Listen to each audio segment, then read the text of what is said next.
جو بھی زیرو اس دنیا میں آئی اسے موت کا ذائقہ تو چکھنا ہی پڑے گا، واپس اس دنیا سے جانا ہی پڑے گا، چاہے یا نہ چاہے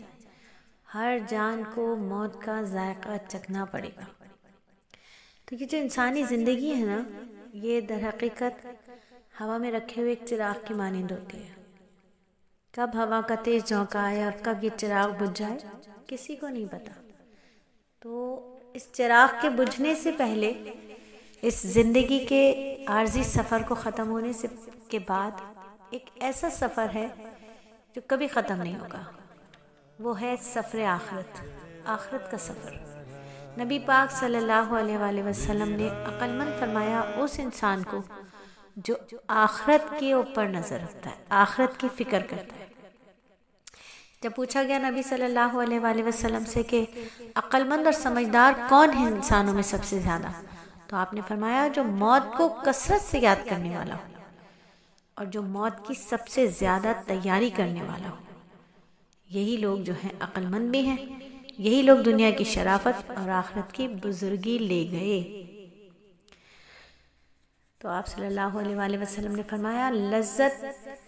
دنیا کی لذات کو ختم کرنے والی چیز موت کو کثرت سے یاد کرو، موت کو کثرت سے یاد کرو۔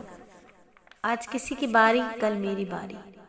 یہ سب کو لے کر جائے گی، کوئی اس سے بچے گا نہیں۔ کب موت آئے گی اس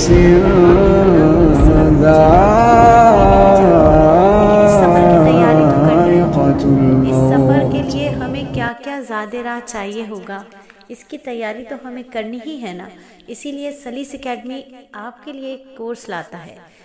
آپ کی اصلاح،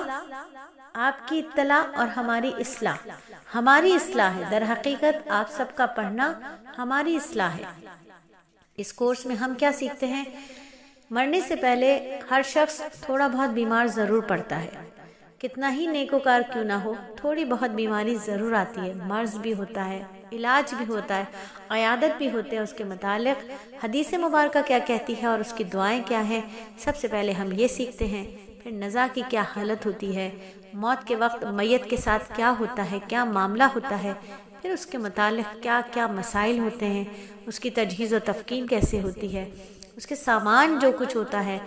غسل کا سامان ہے، کفن کا سامان ہے، اس تمام سامان کی تیاری کیا ہوگی، کہاں سے آئے گا، کیسے استعمال کیا جائے گا، غسل کیسے دیا جائے گا، کفن کیسے ہوگا، جنازہ کیسے لے کے جایا جائے گا، جنازے کے ساتھ چلنے والے لوگ کیا پڑھیں گے، قبر کیسے کھدے گی، قبر کی زیارت کون کون کر سکتا ہے، سوگ کتنے دن کا ہوگا، تعزیت کیسے کی جائے گی، پسماندگان کو کھانا کون بھیجے گا، ایصال ثواب کے کیا احکامات ہیں۔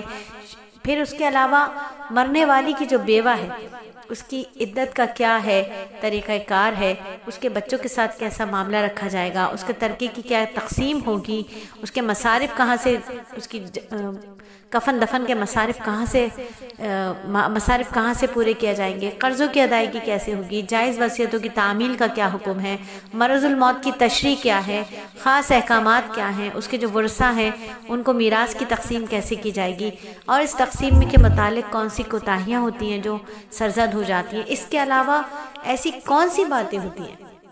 جو مرض الوفات میں اور مرنے کے بعد بدعت بن جاتی ہیں، ایسی کون سی غلط رسمیں ہیں جن کے کرنے میں کوئی فائدہ نہیں ہے اور نہ کرنے میں کوئی نقصان نہیں ہے، اور موت کے بعد مومنین کا کیا حال ہوتا ہے۔ اس تمام باتوں کو ہم سیکھتے ہیں، جس کا نام ہے کورس کا سفر آخرت کی تیاری۔ یہ کورس بھی 5 مہینے پر مشتمل ہوتا ہے، 4 اس میں جائزے ہوتے ہیں، منتھلی بیسس پر جائزہ ہوتا ہے، اور ایک بڑا جائزہ 100 نمبر کا ہوتا ہے، جس میں طالبات اپنا اپنا سوالیہ پرچہ حل کرتی ہیں، اور بعد میں کامیابی حاصل کرنے کے بعد اسناد کی تقسیم میں ان کا نام بھی لیا جاتا ہے۔ انہیں بھی سلیس اکیڈمی سند پیش کرتا ہے۔ یہ سند اس بات کی ہوتی ہے کہ طالبہ نے انتہائی محنت کے ساتھ، انتہائی محبت کے ساتھ، استقامت کے ساتھ ایک کتاب کو مکمل پڑھا، سیکھا، سمجھا اور جائزوں پر پوری اتری۔ اللہ تعالی ہم سب کو علم پر عمل کرنے کی توفیق عطا فرمائے، آمین۔